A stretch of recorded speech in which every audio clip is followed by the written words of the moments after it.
Bugun berilayotgan e'tibor va yaratilgan qulay sharoitlardan unumli foydalanayotgan yoshlar orasida muddatidan oldin chet eldagi nufuzli oliy o'quv yurtlarining talabasi bo'lganlari ham bor. Sirdaryo viloyatidan tayyorlangan lavhada tengdoshlariga ibrat bo'layotgan aynan shunday zukko o'quvchilarining yutuqlari haqida so'z yuritiladi. Yangiyer shahridagi 11-umumta'lim maktabidamiz.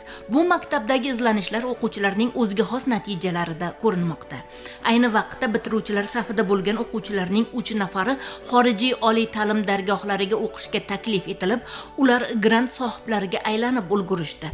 Shu yilning boshida IELTSdan 6,5 darajani qo'lga kiritdim va men Avstraliyaning Tasmaniya universitetiga o'qishga qabul qilindim, top universitetlaridan biriga. Hozirda boshqa Amerika Qo'shma Shtatlari hamda yana qo'shimcha Avstraliya universitetlaridan takliflar kutyapman. Bu natijalarim maqsadlarimga eltuvchi birinchi yo'l edi, birinchi bosqich edi. Ta'lim dargohida 562 nafar o'quvchilar bilim olayotgan bo'lsa, o'g'il-qizlarga 42 nafar malakali pedagoglar saboq beradilar.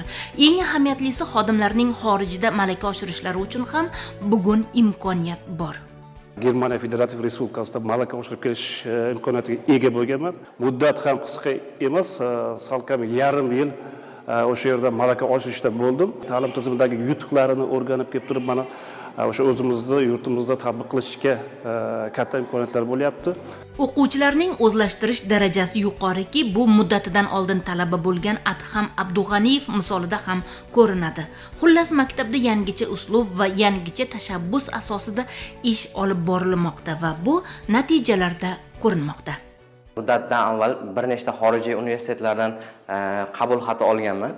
Amerika Qo'shma Shtatlarida o'qishni rejalashtirib turibman va shu qatorda men 5 ta universitetdan 250 ming AQSh dollari miqdorida grant yutib olganman. Bu maktabda iqtidorli, zukko o'quvchilar qo'llab-quvvatlanadi, rag'batlantirib boriladi. Natija esa ana shunga munosib. Darslar qiziqarli, o'quvchiga qizg'in ta'sirot beruvchi jarayonga aylanib ketadi. Shahnoza Murodova ham bugun maktabining faxriga aylanib ulgurdi. Chunki u chet tillarni o'zlashtirish darajasi yuqoriligi bilan tengdoshlarini ortidan ergashtirmoqda. Bugun xalqaro maydonga chiqib borayotgan o'g'il-qizlarimiz bilan haqli ravishda faxrlanamiz. Vaqtini shunchaki o'tkazishni o'z hayotiga qilingan xiyonat deb biladigan o'quvchilar fidoyi ustozlarning yo'lidan ibrat olmoqda. Yutuqlari yangi hayot yo'llari uchun eshik ochadi. Yangi yerda kechayotgan o'quv jarayonlari ertangi kun uchun o'ziga xos hozirlikdir.